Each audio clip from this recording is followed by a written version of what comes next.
Ahí sí. Bueno, ya tercera clase de esta fase 3, ya sabemos, ¿cierto?, que hay que tener el micrófono silenciado, que ante cualquier cosa, si uno le da un poquito de vergüenza hablar por el micrófono, puede escribirnos por el chat. Yo siempre lo tengo abierto para ir viendo cualquier pregunta o duda que vaya surgiendo en la clase. Esa es la idea. Y ya partimos de lleno con nuestra tercera clase de la fase 3. Estamos ya a la mitad del camino, así que vamos bien, vamos súper bien afortunadamente. La unidad que ya estamos trabajando corresponde todavía a la unidad número 1, que veníamos viendo ya hace harto rato, pero ahora ya estamos empezando a cerrar los temas más importantes que había que trabajar en esta unidad, que en el caso de hoy corresponde a la urbanización latinoamericana. Y como van a ver, la urbanización en Latinoamérica es muy similar, pese a que obviamente por país hay algunas diferencias, pero lo interesante va a estar ahí en poder evaluar un poquito. O sea, necesito que haya participación. Yo sé que de repente da cosita hablar por micrófono, pero si no, chiquillos, el chat, ¿ya? Para que podamos ahí respondiendo todos juntos y haciendo esta clase un poco más dialogada. Bueno, y nuestro objetivo a raíz del tema, ¿cierto?, es analizar las transformaciones urbanas de la región latinoamericana de manera comparada. Es decir, vamos a explicar más en detalle de cómo fue la urbanización en Chile, pero también vamos a ir dando ejemplos de distintas ciudades de Latinoamérica para ir, como decía adelante, ir viendo qué elementos en común tenemos, qué elementos hay distintos, por qué se producen esas transformaciones y así. Esa es la intención. Bueno, mi nombre ya nos conocemos, ¿cierto? Me llamo Fernanda Ávila y también estamos con el profesor en práctica, ¿cierto? Vicente Montesinos, que está por ahí. Hola, hola, ¿cómo están? Espero que bien, para que sigamos en esta clase con la profesora Fernanda. Así que ahí vamos a estar los dos ayudándolos en la clase. Cualquier cosita nos hablan nomás en el chat. Y ya estamos a 2 de julio, no sé qué momento pasó, pero estamos a 2 de julio y ustedes son mi tercero A. Así que bueno, como les decía, el tema de la clase son las transformaciones urbanas. Así en cuanto a la palabra, a mí me gusta siempre ir desglosando los temas por palabra porque siento que así uno puede ir como sacando ideas más concretas. Cuando hablamos de lo urbano, voy a decir chiquillas porque hay más mujeres, no se sientan mal los chiquillos que estén en la sala. Cuando hablamos de transformaciones urbanas, ¿a qué nos estaremos refiriendo con lo urbano? ¿A qué asocian esa palabra? Cuando hablamos de lo urbano, la urbanidad, el urbanismo, ¿a qué asocian esa palabra? Como la urbe.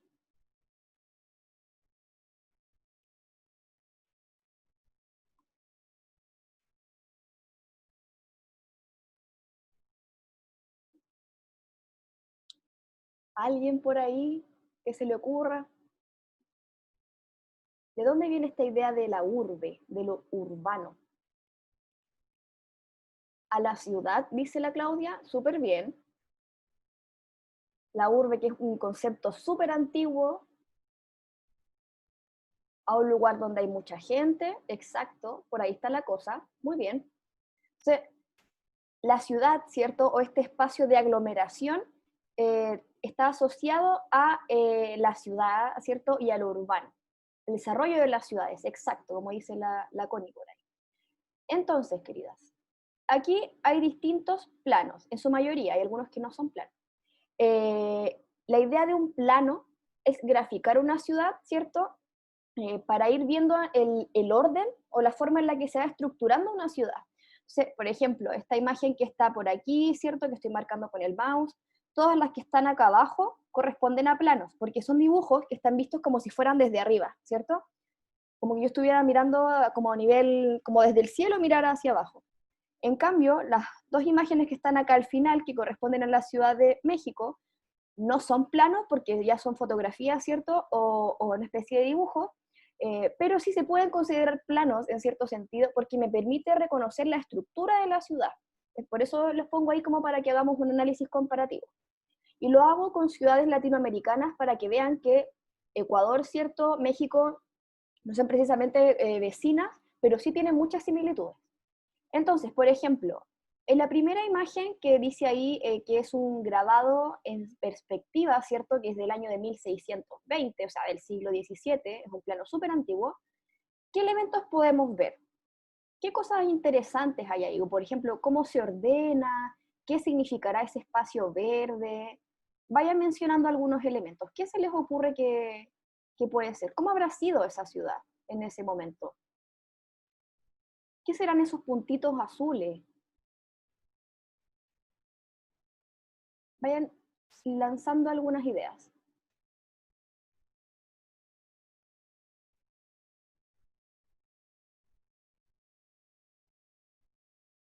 Ay, que están tímidos hoy día. Denle, denle, con confianza.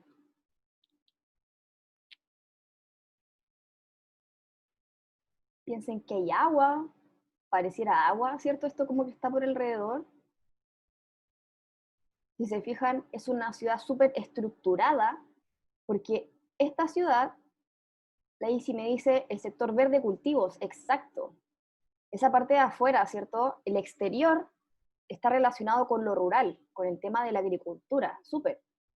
Probablemente la ciudad en sí misma, esta idea como donde hay instituciones, donde están los servicios, estén más en el centro de la ciudad, como pasaba antiguamente con Santiago.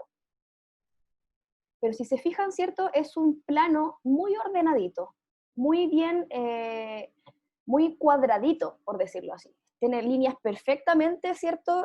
Paralelas, muy ordenadas, porque ese plano se llama plano damero. Y el damero, él recibe ese nombre, ¿cierto? Porque imita un tablero de damas, ¿cierto? Donde hay como cuadraditos blancos y negros. Esto, y trata de hacer lo mismo. Y la lógica, ¿cierto? Es que sea una ciudad ordenada. Decimos que aquí estamos en América Latina, ¿cierto? Habíamos sido colonizados o encontrados por los españoles no hace tanto tiempo, entonces los españoles lo que quieren hacer es ir ordenando la ciudad. Esa es como la idea. En cambio, si ya miramos el segundo plano, ¿cierto? El que dice primer plano aéreo de la ciudad, es interesante porque aquí, por ejemplo, como nos dijo la Isi en un momento, esas áreas verdes ya no están delimitadas, ya no hay como este cerco amarillito, ¿cierto?, que limita la ciudad. La ciudad se expandió y eso probablemente está asociado a un fenómeno de crecimiento de la población. O sea, la población fue tanta que la ciudad tuvo que desbordar un poco el límite, por decirlo de alguna manera. Y ya en la tercera imagen, que ya es una foto, que eso ya muestra mucho más avance, ¿cierto? El tema de la fotografía, se alcanza a ver, ¿cierto? O sea, ya no es posible apreciar ningún espacio vacío, si lo miramos así, ¿cierto? Las calles están súper bien delimitadas, hay espacios muy grandes o cuadras muy grandes, hay una especie de avenidas muy grandes también, estas como callecitas grandes, ¿cierto? Probablemente entre medio hayan calles también, pero es tanto el espacio que abarca que no se alcanzan a apreciar esas calles más pequeñas. Esto vendría a ser como una especie de avenida, por eso se alcanzan a notar desde el aire. Pero lo interesante acá es ver que el crecimiento de la ciudad desbordó el espacio. A eso me refiero. Y que en un primer lugar, ¿cierto?, partió siendo muy ordenadito, muy cuadriculado, y ya en la última imagen se ve que eso como que se desbordó un poco, como que el orden se va perdiendo. Y lo mismo pasa en los planos que están abajo de Quito, ¿cierto?, en Ecuador. Partió siendo una ciudad muy ordenadita, muy cuadradita, ¿cierto?, que de hecho dejaba harto espacio vacío, probablemente ahí hay algunas montañas o algo por el estilo que están representadas, ¿cierto?, con una especie de relieve. No alcanzo a ver la fecha porque tengo justo las cámaras aquí abajo. 1810, la ciudad se nota evidentemente que ha crecido, ¿cierto? Y hay muchos más cuadraditos en este plano. Y ya para el año 1947 la ciudad es otra cosa, ¿cierto? Ya está mucho más grande, pero trata, entre comillas, de mantener el orden, pese a que sabemos que es un poco imposible mantener como todo tan triangulado. Pero lo interesante acá es que, si bien sabemos son dos ciudades distintas, tienen una organización, una estructura muy similar, que ha ido evolucionando de una manera muy similar. Probablemente si pusiéramos una imagen de Quito y no el plano como está en esta última imagen, nos daríamos cuenta que igual hay elementos súper parecidos entre ambas ciudades. Sin embargo, son países distintos. Entonces, eso es lo que quiero que lleguemos como pregunta final, o sea, como por qué si somos países diferentes tenemos un urbanismo muy parecido. Entonces, cuando hablo de urbanismo, ustedes no estaban perdidas, chiquillas, estaban súper bien de hecho. El urbanismo está muy relacionado a la ciudad, ¿cierto? A esta idea de planificar y ordenar la ciudad de una determinada manera. Eso es el urbanismo. Entonces los arquitectos, por ejemplo, cuando tienen que hacer un edificio, tienen que,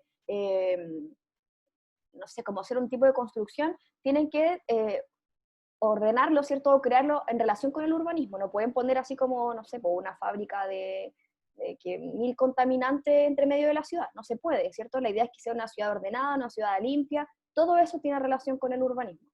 Entonces, el urbanismo apunta a eso y está relacionado también con el crecimiento de las ciudades y la población. O sea, si la población no aumentara en la ciudad, probablemente las ciudades no crecerían. No sería necesario como ir como expandiendo las ciudades. En cambio, como es tanta la población que empieza a recibir la ciudad, que se empieza a desbordar y empieza a crecer. Y ahí obviamente las ciudades van a ir creciendo de distinta manera dependiendo de las condiciones geográficas que tengan. Por ejemplo, Santiago, ya que vivimos en un espacio plano, por decirlo de alguna manera, fuimos creciendo, ¿cierto? Y nos fuimos expandiendo desde el suelo. Pero Valparaíso, por ejemplo, que partió estando poblado en las zonas costeras, pero luego siguió creciendo, empezó a poblar los cerros, ¿cierto? Y de ahí viene esta idea de que Valparaíso está como parte como pintoresca de Valpo, que son cerros con casas súper coloridas, ¿cierto? De que hay como distintos tipos de casas, hay casas que son mucho más coloniales, con una estructura mucho más europea, y hay casitas de madera también. Entonces, ahí como que va a ir variando un poco la forma de poblar, pero ¿cómo se organiza eso? Con el urbanismo. Esa es la gracia que tiene esto. Y como dijo la Claudia también, el urbanismo se relaciona a la ciudad y la ciudad, lógicamente, no es algo nuevo. Entonces el urbanismo no es algo que nació en el siglo XX, en el siglo XIX. El urbanismo ha existido desde que existen las primeras civilizaciones. O sea, es algo súper antiguo, aunque lógicamente no lo veían de la misma manera que nosotros, ¿cierto?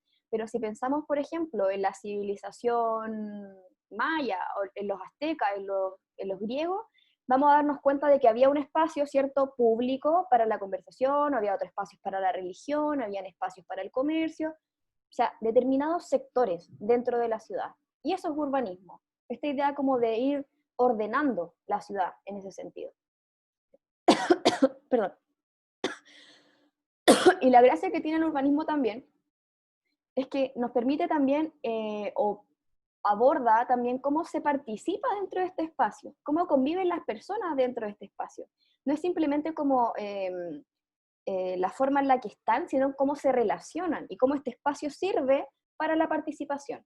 Por ejemplo, el urbanismo también analiza la cantidad de áreas verdes, por ejemplo, que hay en un espacio, o los espacios que están hechos como espacios públicos, ¿cierto?, para la interacción. Ahora el tema de los malls, por ejemplo, los parques y todo lo demás, eso también está como considerado dentro del urbanismo. Entonces, con lo que me interesa que se queden de esto es que el urbanismo está destinado a planificar y organizar una ciudad, ¿ya? Las ciudades, si bien van creciendo de una manera más desordenada con el tiempo, pero siempre están pensadas de una determinada manera, ¿ya? Eso es lo que me interesa. Vicente, ayúdame con esta. Ya. Bueno, como saben, los países tienen regiones y estas regiones están ordenadas por ciudades y por su geografía. Eh, y cada una de estas ciudades, pueblos y lugares tienen diferentes tamaños según la cantidad de habitantes. La gente que vive, por ejemplo, en Chile Chico, en la región de Aysén, que es muy al sur, no es la misma de la que vive, por ejemplo, en Iquique, que es al norte. No tiene las mismas características y su ciudad tampoco. Como vemos acá, los asentamientos urbanos se dividen en pequeño, mediano, grande, y cuando las ciudades crecieron ya y desbordaron los límites, porque en un momento ya los márgenes que tenían se rompieron, surge lo que se llama conurbación, que es que la ciudad crece de manera desmedida, no sé, un poco lo que decía la profesora antes, que ya sobrepasa el límite que tenía. Y eso es una metrópoli, sobre 1.000.000 de habitantes, como señala ahí. Pequeños servicios básicos, instituciones públicas. No sé si ustedes conocerán algún pueblo, un lugar pequeño, un pueblo, pueblito, nosotros le decimos con diminutivo. O que lo anoten en el chat, Estoy atenta a quizás. ver si sale algo por ahí. En Chile tenemos hartos asentamientos pequeños. Muchos. De hecho, diría que hay una cantidad muy grande de asentamientos muy pequeños. La diferencia está en que como nosotros vivimos en Santiago, no los vemos tanto, pero Claro. existen, están muy, muy, muy presentes. De hecho, los Algunos asentamientos pequeños en este momento se han salvado harto del coronavirus por lo mismo. lo mismo, claro. Porque es mucho más fácil controlar cuando hay poca gente. Por ejemplo, no sé si han ido al Cajón del Maipo. El Cajón del Maipo, cuando uno avanza hacia allá, lo que es la frontera con Argentina, hacia la cordillera, hay pueblos pequeños, por ejemplo. O si van hacia el norte, hay pueblitos como Tiltil, que son pueblos pequeños que tienen servicios básicos, que tienen un solo banco, que tienen una posta, que son lugares con pocos habitantes en el fondo. Aquí la María José me dice si San Vicente podría ser un asentamiento pequeño. No, yo creo que no es un pueblo, es un poquito más Sería grande, un mediano, ¿cierto? sería mediano, claro. San Vicente es un lugar mediano, porque igual no tiene más de 1000 habitantes, por ejemplo. Un pueblo pequeño tiene, no sé, 800, 600 habitantes. Son lugares donde todos se conocen. Hay gente que en Instagram tiene más amigos que los habitantes del pueblo. Claro, y San Vicente sería un lugar mediano, porque claro, hay una actividad, por ejemplo, que es la agricultura. ¿Qué Es puso la Claudia? si los asentamientos pequeños son como las zonas más rurales. Sí, muy bien. Sí, los asentamientos pequeños y medianos son las zonas más rurales. Pero ahí hay que tener ojo como con la palabra, porque por lo general cuando hablamos como de lo rural nos estamos refiriendo a que, por ejemplo, no siempre hay servicios básicos, como por ejemplo agua potable o luz eléctrica. O sea, en este caso probablemente sí los haya, pero no hay más que eso. Por ejemplo, jamás nos vamos a encontrar con un mall, por ejemplo. Probablemente haya una escuela para todo el Claro. pueblo, o Y de haya hecho, un banco, algo así. y ni siquiera a veces hay una caja vecina o en las escuelas, por ejemplo, son hasta octavo básico. La Claro. gente que vive en esos lugares se quedan internados para hacer la educación media. El Benja dice, son como los pueblos que están por las carreteras. Exactamente. Sí, sí, son Esos, esos puebl- lugares pequeños. esos pueblitos como que uno, no sé, como que va de pasadita y es como la plaza, 2 calles y listo. Se acabó Y el listo, pueblo. claro. Eso Los sería, caseríos, como les dice uno también, que son como claro. lugares pequeños, que en el fondo lo habitan las personas que trabajan en los fundos, en todas estas partes donde hay agricultura, donde hay estos trabajos de función primaria. Bueno, y están los lugares grandes, que son líder regional, principales actividades del país. Ahí encontramos ya ciudades que son, por ejemplo, las capitales regionales. Puede ser Iquique en la región de Tarapacá, puede ser Puerto Montt en la región de los lagos, Punta Arenas, Claro. Concepción, no sé, Curicó también, todos esos lugares que ya son más grandes y que tienen universidades, que tienen multitiendas, que tienen clínicas, hospitales, tienen de todo en el fondo. Santa Cruz me están preguntando por ahí. ¿Qué sería Santa Cruz? ¿Qué creen ustedes que es Santa Cruz? Tírense al agua. San Javier también me tiraron por ahí. Esos son lugares medianos, porque por ejemplo, Santa Cruz o San Javier no tienen universidad, no tienen tampoco, aparte del hospital o el policlínico de la posta, son lugares donde, esto es muy importante, son lugares que las personas que habitan ahí tienen que desplazarse a ciudades más grandes para poder hacer ciertos trámites. Por ejemplo, muchas veces ir al dentista o ir a comprar, no sé, ya sea un televisor, por ejemplo, o puede que, claro, los asentamientos medianos hay gente que los venda, pero no son estas tiendas que nosotros estamos acostumbrados. Claro, Y uno no se Santiago, encuentra con un Falabella en un claro, asentamiento medio. no. Esas tiendas están en las capitales regionales. Claro. Están en Puerto Montt, están en Valdivia, en Iquique, en Arica, por ejemplo. Esas ciudades que ya tienen más habitantes y que muchas veces cumplen otra función. Son puertos, son centros comerciales, tienen otros elementos. Y bueno, y la última es la metrópoli. Y ya sabrán que Santiago es una metrópoli con casi 7 millones de habitantes, si no me equivoco. No me acuerdo. Y, y bueno, es gigante. Uno cuando va al Cerro San Cristóbal y se para ya no ve hasta donde termina. Hay fotos muy lindas en internet, antiguas, en una página que se llama Memoria Chilena, donde ustedes pueden ver fotos que sacaron antiguamente del Cerro San Cristóbal, y Santiago uno veía el final de la ciudad. Ahora uno no la ve. Y bueno, ya hay muchas metrópolis latinoamericanas. No sé si... Feña, ¿tú conoces Buenos Aires? Buenos Aires es gigante, ¿o no? Enamorada de Buenos Aires, y claro, es gigante, tiene como la gran avenida, que es la 9 de Julio, que es como la calle como que divide un poco la ciudad, pero claro, si uno va a un edificio alto, no tampoco alcanza a ver, bueno, está justo en el Océano Atlántico, eso es como una parte del límite, pero el resto de la ciudad y de los edificios no tiene fin, o sea, no, alcanza a dar vuelta la tierra y uno no, como que sigue viendo el límite todavía. De hecho, es una ciudad tan... esa sola ciudad tiene más habitantes que todo Chile, por ejemplo. Las metrópolis igual tienen diferentes tamaños. Santiago no es una metrópoli igual a Ciudad de México, al DF, por ejemplo. O, O, o Tokio, o una cosa por el o estilo. Tokio, claro. O no sé, Manhattan, Estados Unidos. Todas estas ciudades que son muy grandes, con muchos millones de habitantes. Y que, claro, nosotros decimos Santiago es una ciudad gigante, pero hay ciudades más grandes todavía. Sí, Se podrán imaginar. sí, ahí hay una buena diferencia. El Benja levantó la mano. Profe, ¿qué pasa si hay como un pueblo donde no existe una gran cantidad de habitantes, pero sí presta los recursos necesarios, así como los hospitales, sí tiene hartas cosas donde uno pueda, harta necesidad? Ahí podríamos diferenciar quizá en relación con la actividad económica que tengan. Porque, por ejemplo, mira, si te fijas, la diferencia entre el asentamiento pequeño y mediano, ambos tienen servicios básicos, ambos tienen instituciones, pero en el mediano ya tengo como una actividad que me caracteriza, entre comillas. Como, por ejemplo, somos, no sé, no se me ocurre en este momento, pero somos un pueblo, por ejemplo, pesquero, no sé, por ejemplo. O no, este pueblo se dedica a la minería, tiene como una característica de por medio, es como reconocible, por decirlo de alguna manera. En cambio, los asentamientos más pequeños, tal como lo dijiste tú en un momento, son esos pueblitos como súper invisibles que uno como que cuando se topa en la carretera, ahí se dan cuenta que claro, era un pueblito y todo lo demás.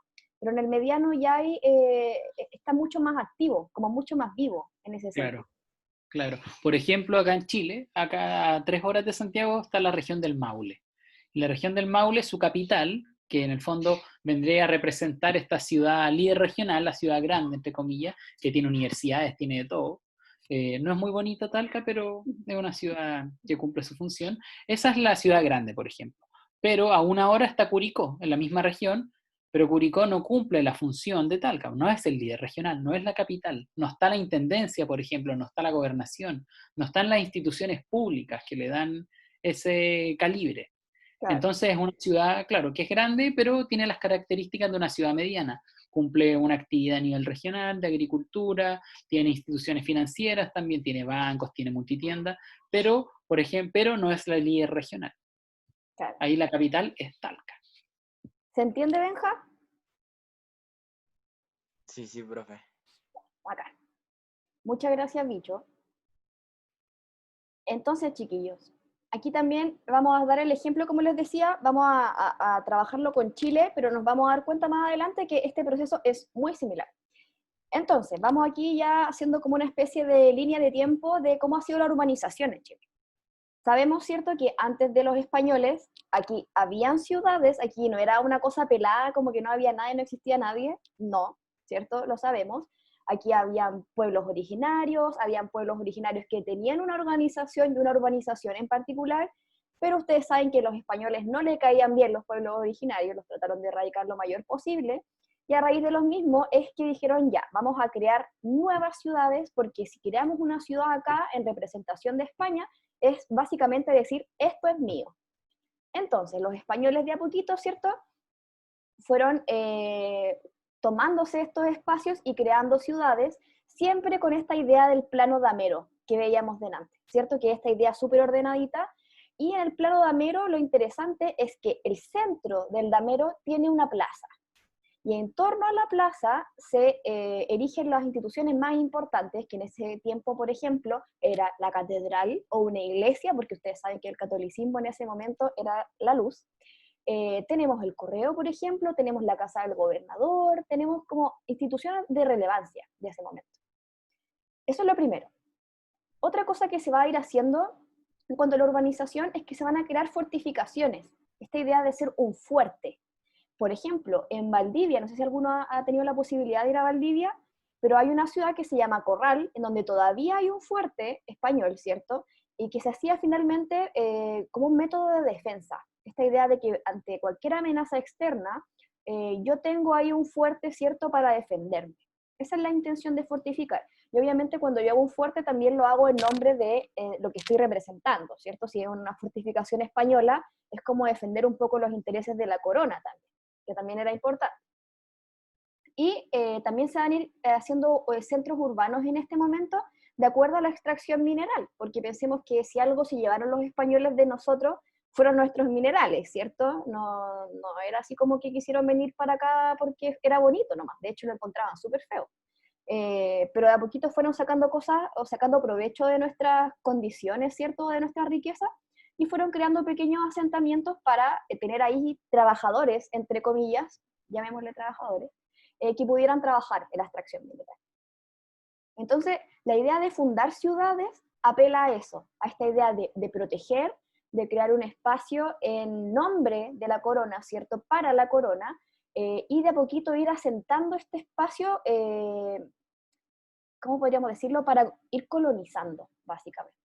Entonces, la imagen que yo les pongo ahí no está ahí como para rellenar el espacio, sino que lo que está representando, ¿cierto?, que es Pedro de Valdivia, quien está dando una instrucción ahí con cara de enojado, y tenemos a un indígena, probablemente un mapuche, ¿cierto?, escuchándolo probablemente en una posición de sometimiento, y probablemente, si vamos como interpretando, obviamente las imágenes dan para muchas interpretaciones, pero el lugar en donde está Pedro de Valdivia es en el Cerro San Cristóbal. Y lo que él está tratando de hacer, y de hecho este cuadro se llama La Fundación de Santiago, porque él probablemente esté dando las instrucciones de dónde van a estar las cosas. Entonces, por ejemplo, probablemente aquí esté diciendo, no, aquí vamos a poner, perdón que se sumó, vamos a poner, aquí va a estar la catedral, o aquí va a estar, no sé, el convento de las Agustinas, o aquí va a estar, no sé, probablemente esté como dirigiendo un poco cómo se va a organizar la ciudad. O sea, urbanismo, que era lo que veníamos diciendo delante. Y de hecho atrás, ¿cierto? Podemos ver la cordillera de los Andes, que se alcanza a notar un poquito, y también vemos el río Mapocho atrás. O sea, como que de verdad que esta pintura está tratando de graficar eso, como esta idea de ir ordenando un poco el panorama. Y esto, como les decía, corresponde a los primeros años en los que llegan los españoles. Porque ya en los siglos XIX y XX, de hecho ya no hay un cuadro, una pintura, ¿cierto? Sino que tenemos fotos, ya es un gran avance, y los asentamientos fueron cambiando su distribución y también su intención. Porque ahora, ¿cierto? Ya somos un país independiente, ya no somos una colonia, sino que somos una república democrática. Entonces los asentamientos ahora son un foco de migración. De a poquito, con la industrialización, ¿cierto? Con esta idea de la llegada de las fábricas, las industrias, las ciudades fueron concibiéndose como espacios de atracción económica. Entonces mucha gente comenzó a migrar a las ciudades por la idea de tener una subsistencia mucho más estable, ¿cierto? Entonces la ciudad de Santiago, por ejemplo, que siempre había sido como la principal, en este tiempo se requete pobló, ¿cierto? O la ciudad, por ejemplo, de La Serena, Concepción, como decía el profe delante, van a ir de a poquito llenándose y llenándose de más gente. Y también van a nacer nuevos asentamientos urbanos, como fueron las salitreras en su momento. ¿Se acuerdan más o menos de cómo era la época del salitre? ¿O se acuerdan de ese como periodo? Yo sé que lo revisaron en algún momento. ¿Por qué el salitre es tan importante? De hecho, en la PSU siempre lo preguntan. Siempre hay una pregunta relacionada al salitre. ¿Cuál será la relevancia? ¿Por qué era tan importante el salitre para los chilenos?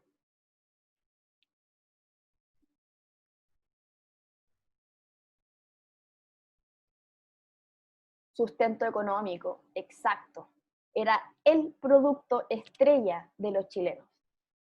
Era el único que se exportaba, exacto. Y aparte estamos en un periodo mundial en donde están los imperios grandes están compitiendo por poder, y el poder también se traducía en armas. O sea, por ejemplo, ¿quién tenía más armas? ¿Quién tenía, como que estaba más preparado, por decirlo de alguna manera? Y esa preparación incluía o requería pólvora, ¿cierto? Que era la forma en la que uno realmente podía disparar un arma. Y la pólvora se hace con salitre.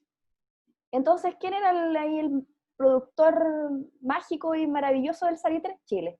O sea, estuvimos o logramos estar gracias al salitre en un súper buen momento económico, y eso mismo generó que se crearan nuevos asentamientos.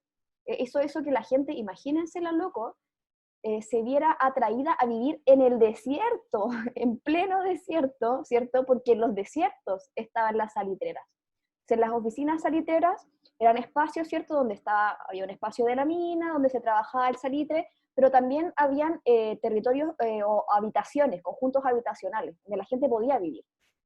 Entonces, imagínense cómo de a poquito se fueron generando nuevas ciudades, ¿cierto? Más chiquititas, como microciudades, que ahora ya obviamente en el 2020 ya son patrimonio, ya nadie vive la salitrera claramente, porque el salitre ya no es nuestro foco de interés. Pero probablemente si fuéramos al norte, tendríamos a muchas personas que nos contarían que están en el norte por el cobre, ¿cierto? O que viven allá porque eso es sustento. Entonces, eso es lo interesante, que ya las ciudades dejaron de crecer por un tema como de fortalecer o como asegurar el territorio español, y ahora la gente empieza a hacer crecer las ciudades porque son una especie de, los ven por su calidad de vida, ¿cierto? Por la seguridad que implica vivir en una ciudad, o por los servicios que ofrece la ciudad, ¿cierto? Como decía delante Vicente, depende si es un asentamiento grande, pequeño, mediano, pero por ejemplo, si uno vive en un asentamiento grande o una metrópoli, uno se va a dar cuenta que tiene universidades y puede elegir entre una serie de universidades, hay hospitales, hay clínicas, puedo elegir dentro de una serie de hospitales y clínicas, ¿cierto? O de colegios, no es como que hay un colegio, tenemos millones de colegios, entonces ahí va a ir cambiando un poco esto. Y este cambio, esta evolución, nos va a permitir también mejorar en ámbito de salud, de educación, de empleo, ¿cierto? Porque como les decía, van a comenzar a construirse más colegios, más hospitales, más industrias, y eso va a llamar cada vez más a más personas a vivir ahí. De hecho, ayer lo comentaba con los chiquillos del tercero C, que también estábamos viendo esto, que es algo que a mí siempre me ha llamado mucho la atención, que cuando uno anda en metro, yo no sé si ustedes son de qué línea andarán en metro, pero yo era mucho de la línea 5. Y en la línea 5, la línea verde, cuando uno llega o va llegando casi a la estación San Joaquín, uno puede ver desde el metro la cárcel. A mí me llamaba la atención que como uno viera una cárcel, ¿cierto? Desde el metro, era un poco extraño. Y claro, cuando uno ya se pone a investigar esto, se da cuenta de que probablemente a principios del siglo XX, ¿cierto? Ese haya sido el límite de la ciudad. Porque las cárceles nadie las quiere dentro de la ciudad, las quiere en el margen, ¿cierto? Uno no quiere como lo malo dentro de la ciudad, uno lo quiere afuera o en la periferia. O sea, probablemente a principios del siglo XX, 1900, ¿cierto? Ese haya sido el límite de la ciudad. Pero como siguió creciendo y siguió creciendo tanto, que finalmente la cárcel quedó dentro. Y quedó tan dentro, ¿cierto?, que ahora, en la actualidad, el metro pasa por ahí. Entonces, eso igual es un fenómeno que muestra esta idea del crecimiento de la ciudad. Que hay cosas que antes estaban externas, ahora son súper parte de la ciudad. Eso igual es un cambio importante. Entonces, ya en el siglo XXI, ¿cierto?, las dinámicas son completamente distintas. Esta imagen, de hecho, como decía Vicente también en un momento, está tomada desde el Costanera Center. Y claro, bueno, aparte de que hay contaminación, y eso no nos permite ver, ¿cierto? Que eso también es otro punto, probablemente si no estuviera esa nube asquerosa de smog ahí, nos daríamos cuenta que esto sigue y sigue y sigue y sigue eternamente, ¿cierto? Probablemente desde ese cerrito, desde esa puntita haya estado Pedro de Valdivia en la primera pintura que nosotros alcanzamos a ver, probablemente, ¿cierto? Y en cambio acá ahora tenemos un edificio mucho más alto que me permite ver la ciudad en toda su expresión, ¿cierto? Y cómo pareciera no tener un fin en ese sentido. Entonces las dinámicas ahora son súper distintas, ¿cierto? Siempre estamos urbanizando, se sigue urbanizando la ciudad, pero como ahora ya no tenemos espacio en tierra, ¿qué es lo que hacemos? Construimos en altura, que se llama crecimiento vertical. Entonces, ahora de hecho son pocas las casas que se construyen, o cuando se construyen casas, se construyen como en la precordillera o ya llanamente en la cordillera, ¿cierto? Porque ya no hay como más espacio. En cambio, si yo vivo en la ciudad y se está construyendo algo en la ciudad, probablemente haya sido un espacio que había sido previamente usado para otra cosa, que se demole, ¿cierto? Se saca, y sobre eso se construyen edificios, porque el espacio es tan poco que hay que empezar a construir vertical. Entonces, ahí hay otra dinámica. Y como dice ahí también, se crece en superficie y en habitantes. La ciudad nunca deja de recibir gente, ¿cierto? Y ahora ya es una dinámica propia, esta idea de ir y venir. Ya no es como simplemente como fue en el siglo XX, por ejemplo, en el siglo XIX, que era un foco de atracción, sino que ahora la gente va y viene todo el tiempo. O sea, es un foco de migración constante. Y eso es lo interesante de la ciudad en la actualidad. Feña, a mí me gustaría decir algo, preguntarle a los estudiantes qué creen que simboliza el Costanera Center para la ciudad del siglo XXI. Profunda pregunta. Es una gran pregunta. Piensen que es el edificio más grande de Latinoamérica, más alto que hay en esta parte del continente, de Estados Unidos hacia abajo. No sé qué se imaginarán, qué representa, qué nos dice de la nueva urbanización del siglo XXI. Hay algo ahí, es muy importante para la urbe ese edificio. Lo que se les venga a la cabeza. ¿Qué podrá ser?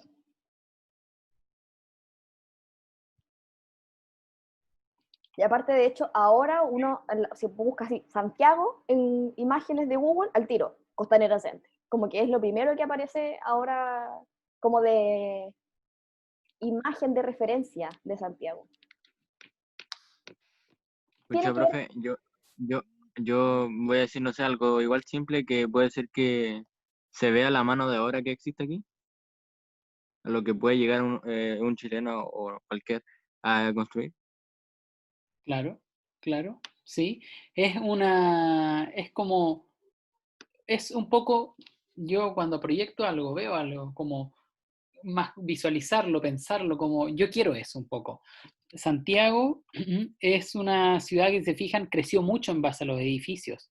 Si ustedes andan por la Alameda, por ejemplo, Recoleta, Independencia, ahora tiene muchos edificios, muchos. Si uno pasa por Cerro Blanco, por toda esa parte, ve un montón de edificios que antes no estaban, hacia Providencia. Ahí hay un cambio en la ciudad. Esta urbanización, esta dinámica propia de la ciudad ahora es en el fondo súper económica, no es tanto habitar la ciudad, para yo vivir y estar tranquilo, dormir, no sé. La ciudad es un espacio donde se hace dinero. De hecho, en el chat me están hablando varias chiquillas y me están diciendo si tiene relación con la economía, que habían escuchado por ahí que representa el neoliberalismo, que también representa el tema como de la construcción y el avance. Ahí está la respuesta. Ahí está la respuesta, sí, ahí está la respuesta. Están súper bien. La Claudia pone mejora económica, quizás es como un logro que representa al país y mostrarlo llama mucho la atención de los turistas porque da una imagen de importancia. Mira, claro, sí. O sea, que Santiago, que esta ciudad, que está pensada primero en un plano damero y que después fue creciendo y desbordó los límites, tenga este edificio, es porque, claro, quieren decir, este es un centro económico, esta es una metrópoli que maneja mucho dinero en el fondo, que es muy importante. Entonces, miremos la ciudad siempre con perspectivas de qué representa, qué dice ese edificio, por qué está todo lo económico en esta parte, por qué hay ciertas personas que viven afuera de la ciudad y otras que pueden vivir dentro de la ciudad, y todo eso. Sí, y es interesante finalmente como también, es un comentario chistoso, pero es como, somos como, tratamos de ser una versión muy fruna de una especie como de Dubái y todas esas cosas que tiene como estos edificios gigantes y todo. El Costanera Center vendría un poco a representar esto muy, muy ordinario, pero queremos ser algo así, ¿cierto? Esta idea como de algo gigante en medio de la ciudad, representando eso que estaban diciendo ustedes, dominación, poder, poder adquisitivo, ¿cierto? También está relacionado con la economía y todo lo demás. Está súper, muy bien. Entonces, y aquí ya para ir cerrando esta parte, ya vimos entonces, ¿cierto?, la evolución de la ciudad de Santiago, analizaron súper bien el tema como, sobre todo de la ciudad actual. Me gusta mucho que se hayan atrevido con eso, de verdad que está muy bien. Pero aquí tenemos plazas distintas. Yo ya les había dicho, ¿cierto?, que en las ciudades latinoamericanas todas están ordenadas o urbanizadas de acuerdo al plano damero, y en el plano damero, la parte central del plano corresponde a una plaza, ¿cierto? En el caso nuestro, la imagen que está aquí, ¿cierto?, que es la Plaza de Armas de Santiago, ya yo creo que todos lo conocemos, ha evolucionado gigantemente la Plaza de Armas, de hecho, yo creo que la mayoría cree que ahora está como bien feita en comparación a como fue en años anteriores, que era muy linda, pero también tenemos otras plazas de armas, por decirlo de alguna manera, como la Plaza de Mayo en Buenos Aires, Argentina, ¿cierto?, como la Plaza de Bolívar en Bogotá, o la Plaza de Bolívar también en Caracas, Venezuela. Hay 4 plazas distintas, pero quiero que traten de analizar algunos elementos. ¿Qué elementos hay? Ahí vamos a responder las 2 primeras preguntas a la vez. ¿Qué elementos hay y qué elementos se repiten aquí? Porque todas son plazas y todas están en Latinoamérica, ¿cierto? Pero ¿qué otras cosas hay ahí que se están repitiendo? Activa tu micrófono, Vicente, para que me vaya ayudando. Muy colonial, dice la Claudia. ¿En Muy qué sentido colonial con muy el... colonial? ¿A qué se refiere con muy colonial? Catedrales. ¿Por qué será tan relevante que hayan catedrales en todas estas plazas? Porque es muy céntrico. Es muy céntrico. El diseño de Y los lo edificios. de colonial, sobre todo por las catedrales, la catedral es a lo que más se podría decir que es colonial, a lo que más llama la atención. ¿Por qué será tan relevante? ¿O por qué Profe, Dígame. por lo colonial también se puede referir como a la arquitectura y a la estructura de la plaza. Exacto. ¿En qué sentido? ¿Qué elementos estáis viendo tú ahí sí que te permiten ver que es como colonial la arquitectura? Por ejemplo, en Chile, en la Plaza de Armas, ahí está la catedral, el Museo Histórico Nacional, estatuas, no sé, no me acuerdo mucho, pero en sí es como muy central todo, Exacto. entonces me iba a deducir eso. Súper, súper Yo, por lo bien. menos, profe, la Plaza Bolívar, las 2 plazas Bolívar representan un sesgo histórico de la independencia, por eso también tiene mucho que ver con lo colonial. Ya, a ver, explica ese punto, me gusta. A ver, en la Plaza Bolívar de Caracas hay muchos bustos de Simón Bolívar o de otros héroes patrióticos como Andrés Bello o como Francisco de Miranda. Mm, Entonces, eso es lo que más representa como la libertad y además de que son la ciudad nativa de esos héroes. Exacto, súper. Y de hecho, en la Plaza de Armas de Santiago, para quienes hemos ido por ahí, ¿qué bustos, qué esculturas hay ahí en la Plaza de Armas? Hay un caballero a caballo en una parte, hay unas esculturas media abstractas con la cara como de una persona, como de un aborigen. No sé si se han fijado. ¿Cuál es la intención de hacer eso en la plaza? Que tal como decía la Claudia, se repite esta idea de poner bustos, ¿cierto? O poner como representaciones de independencia. Apunta mucho a eso, a este espacio de que, claro, este fue un espacio colonial, ¿cierto? Fue un espacio de dominación, pero ahora es un espacio de libertad, es un espacio democrático. Entonces, por eso, estas imágenes quizás no alcanzan a captarlo tanto, pero las plazas de armas, en este sentido, se proyectan como un espacio público por excelencia, es el espacio central para compartir. Esa es la intención. Entonces, como bien dijeron también por ahí, son edificios antiguos, ¿cierto? Son edificios coloniales, se ve la arquitectura, se ven las catedrales, y las catedrales no es algo como al aire, sino que están ahí porque imagínense lo importante que fue el catolicismo en su momento, ¿cierto? El catolicismo era el centro. Entonces era muy interesante que siempre en el centro estuviera la iglesia. De hecho aquí, bueno, yo no conozco ni Colombia ni Venezuela, pero probablemente en esta foto, aquí no se alcanza a ver tanto, pero eso probablemente sea la catedral, probablemente la Catedral de Buenos Aires está ahí, y aquí, bueno, está la catedral ahí, ¿cierto? Entonces, Igual que en Cusco o en La Paz también, uno va a las plazas de armas y pese a que Cusco no es la capital de Perú, era la capital igual del Imperio Inca. exacto, Y como propia capital, para despojar a los habitantes de esa zona un poco de su cultura, les fueron y les pusieron una catedral en el centro de la ciudad. ¿Qué quiere claro, decir eso? No sé si se darán cuenta. En La Paz igual pasa lo mismo. Son ciudades que están ordenadas desde las plazas de armas. Y hay otro detalle muy importante. En la plaza de armas acá en Chile hay una plaquita que muy poca gente ve, que está pegada a un edificio y que simboliza que es el kilómetro cero de Chile. Desde la plaza de armas se cuenta la distancia a cualquier parte del país. Ahí se inicia el país, entre comillas. No es en la frontera, por ejemplo, en Arica. No, es en la plaza de armas propiamente tal. Ahí está la autoridad. Los lugares que nosotros conocemos como el Correo o el Museo Histórico, esos eran edificios públicos, edificios que eran de autoridades. Entonces la plaza de armas concentra una serie de poderes. Son poderes en un mismo lugar. ¿Y qué poderes creen ustedes que están ahí? Profe, es ¿Mm? que ahora me acordé de que en la época colonial en Chile, la iglesia controlaba todo, ya sean aspectos sociales, políticos. Entonces, por eso igual tenían como la iglesia en el centro, porque vigilaban en todo aspecto. exacto. Y Exacto. además, lo interesante es que, como les decía, si bien la plaza es el centro, pero los lugares que estuvieran más cerca del centro eran los que tenían mayor estatus también. O sea, como vivir más cerca de la plaza de armas te hacía una persona de mayor estatus social. O sea, de hecho, si tú vivías como cruzando el río Mapocho, tú ya eras parte de la barbarie, tú vivías en el pueblo de indios, que se llamaba. Tú estabas fuera de la ciudad, tú eres como una especie de salvaje. La ciudad es un espacio exclusivo para la civilización. O sea, por eso esta idea de estar siempre tan ordenadito, ¿cierto?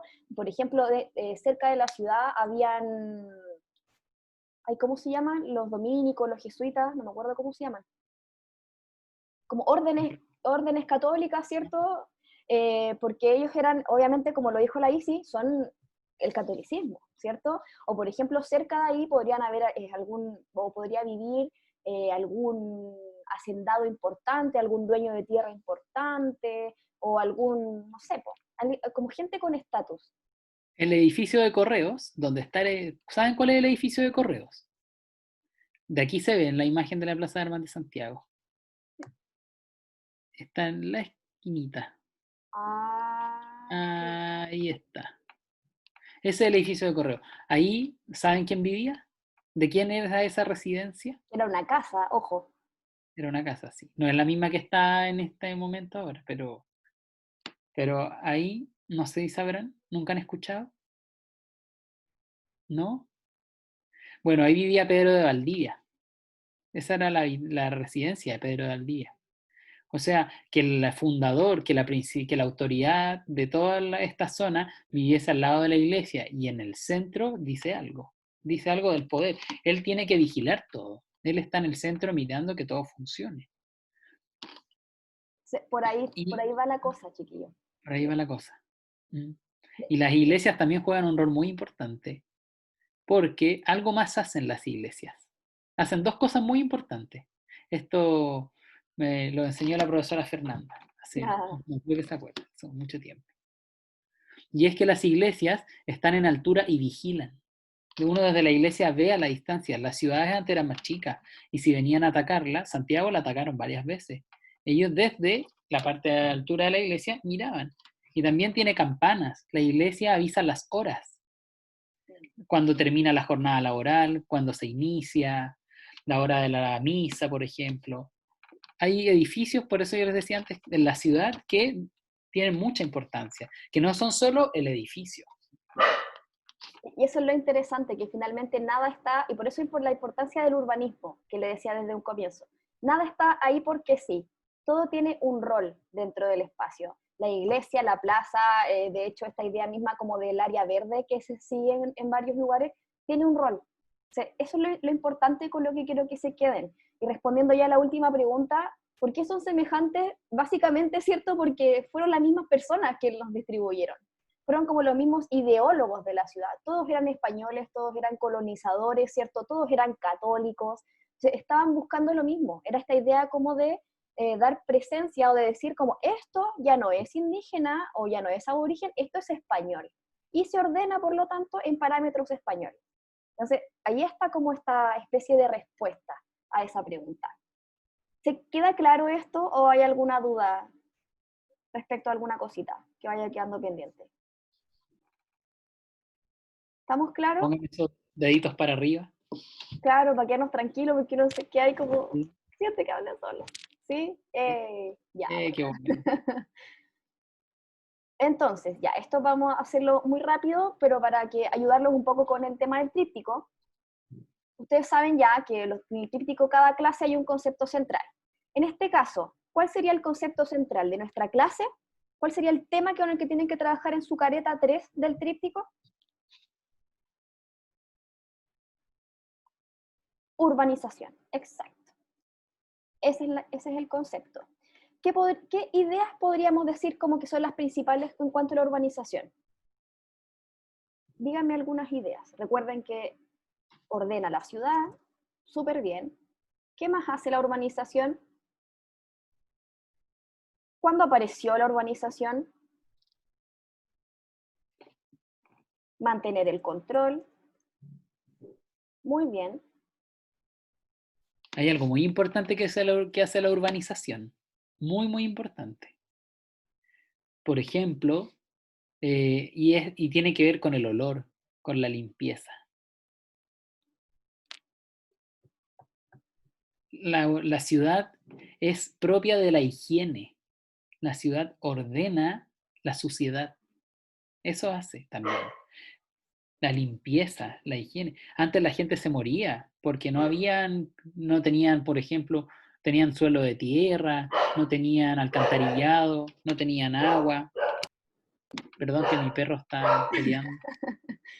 Pero de hecho, cuando a Chile llegó la luz eléctrica, éramos el símbolo de la modernidad en ese momento. O sea, tener luz eléctrica en el siglo XVIII era así como boom de modernidad.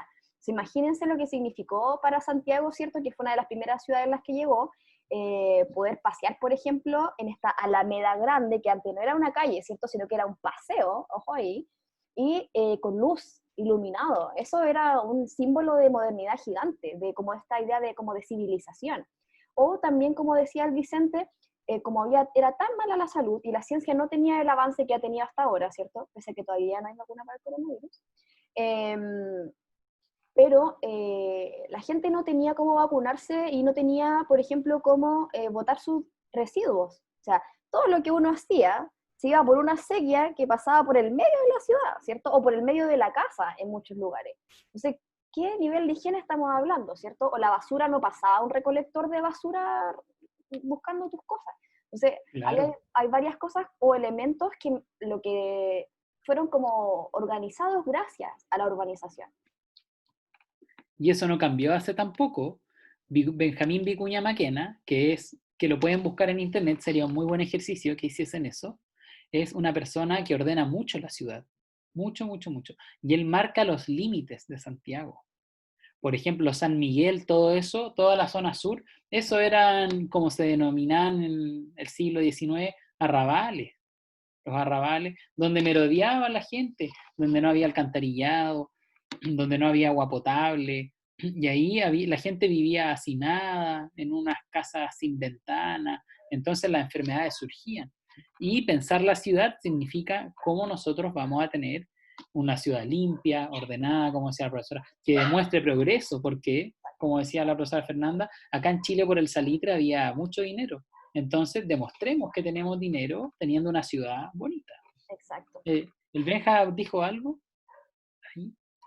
El progreso que ha tenido la ciudad. Y ahí lo anoté, como esta idea de que ciudad bonita, ciudad moderna, igual progreso, ¿cierto? Es como una equivalencia.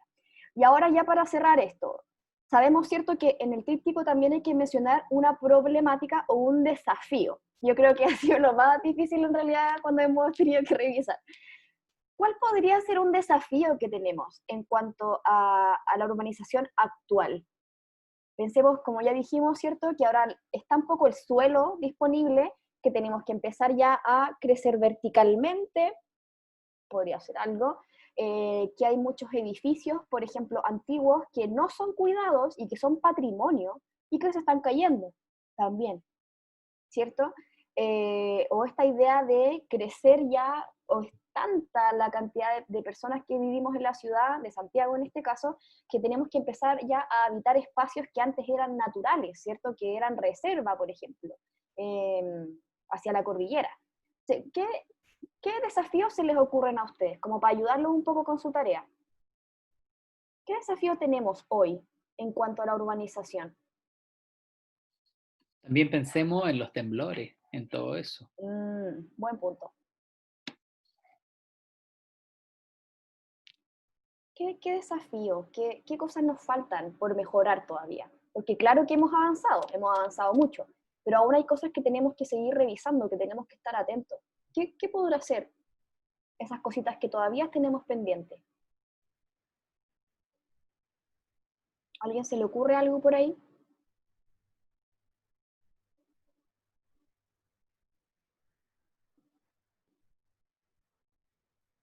No, ¿sí? Mejorar la infraestructura de los edificios patrimoniales es un súper buen desafío, vamos a ponerlo como cuidar el patrimonio en realidad. El patrimonio arquitectónico, vamos a escribirlo de esa manera. Porque tal como decía, hay lugares patrimoniales que se caen y nadie los cuida, ¿cierto? Siendo que supuestamente hay una ley de patrimonio que debería cuidarlos, o al menos mantener este tipo de espacios. Es historia, es importante. Otro desafío, dice la Claudia, cuidar las zonas naturales que habitamos, es un muy buen elemento. Cada vez son menos, por lo tanto hay que tener mucho cuidado con eso. Cuidar nuestros cerros, qué importante. De hecho, cada vez son más los cerros que desaparecen por el tema de las inmobiliarias. Sí, cada vez los rompen más también. Son pequeños pulmones verdes de la ciudad y cada vez menos. Entonces, como dijo la Claudia, contaminación es un problema de una urbanización también, como la suciedad que estamos generando. Vamos a ponerle... Acuérdense que el desafío siempre es lo que debemos mejorar. Claro. Por eso es un desafío. ¿Qué apuesta vamos a realizar nosotros, nosotres, para mejorar las cosas? Siempre el desafío, pónganlo en esa lógica, más que copiar un desafío y pegarlo, no sé. Pensémoslo en algo en una apuesta a futuro. Exacto. Pero ahí hay tres cosas súper importantes. Son muy, muy buenas ideas. O sea, cuando hagan el tríptico, porque aquí ya esto es como el esquema, ¿cierto? Ustedes tienen que desarrollarlo un poco más. Desarrolle un poco más la idea. Por ejemplo, lo que dijo el Benja recién, los cerros, que es algo que ni siquiera habíamos mencionado, es un súper buen elemento que tenemos que mejorar en cuanto a la urbanización, ¿cierto? ¿Qué sentido tiene que tengamos más casas si no vamos a tener aire para respirar? ¿Cierto? Como que es un tema. ¿O qué sentido tiene que queramos crecer si estamos destruyendo patrimonio? Son algunas cosas que hay que tener cuidado. Así que, muy bien, creo que esta tercera entrega va a estar muy, muy buena. Me gustó mucho, hicieron muy buenos aportes, chiquillas, las felicito, de verdad. Ya, entonces, esta como tercera clase nos queda solo la del próximo jueves, y el próximo jueves ya es nuestra última careta. Vamos a ver un poquitito de contenido, muy chiquitito, y el resto van a tener el tiempo para terminar el tríptico. La idea es que lo terminen dentro de la misma clase, ¿ya? Entonces es muy importante que asistan a la clase, de verdad es muy importante, que si trabajan desde el celu, nos puedan dejar ahí como voz en off. Nosotros vamos a hacer una cosa omnipresente y vamos a estar hablando nomás, pero mientras tanto ustedes, la idea es que puedan trabajar. De hecho, la idea es que en ese momento de trabajo hay alguna musiquita o algo, así que seguro que era alguna recomendación musical. Profe, esto quiero escuchar mientras hago mi trabajo, mándeme el link, no hay ningún problema. La intención ahí es que la próxima clase sea mucho más relajada que la que hemos tenido hasta ahora, ¿ya? Así que vamos a seguir recibiendo sus trabajos, chiquillos. Cualquier cosa, ustedes saben, nos escriben. Recuerden enviar los trípticos a Vicente y a mí, mándenos a los dos por los correos para que no tengamos que estar ahí medio confundidos con las cosas. Pero A nadie le gusta el K-pop, no importa, vamos a escuchar de todo. Pues K-pop, reggaetón, salsa, rock, hardcore, toda la cuestión, no hay problema. Así que tranquilos. Pero eso, chiquillos, no puedo sacar mi pantalla de esto, pero no importa. Cualquier cosita nos estamos hablando, ya los dejamos porque nos pasamos de la hora como siempre, pero que tengan muy, muy buena semana y esperamos sus trabajos. Cualquier cosita nos estamos comunicando, ¿ya? Cuídense harto. Que les vaya bien y que les queden bonitos los trípticos. Sí, mucha suerte. Chaito, Nos chaito. Chao, vemos. profes. Chao, Chao. profes. Chao, Benja. Que les vaya bien. Uy, no puedo cerrar esto. No, el botón verde abajo. No me aparece. A ver. Mueve el tab con Ahí 4 dedos está, y ahí está. Ya, ahí sí. ya. Chao, chao.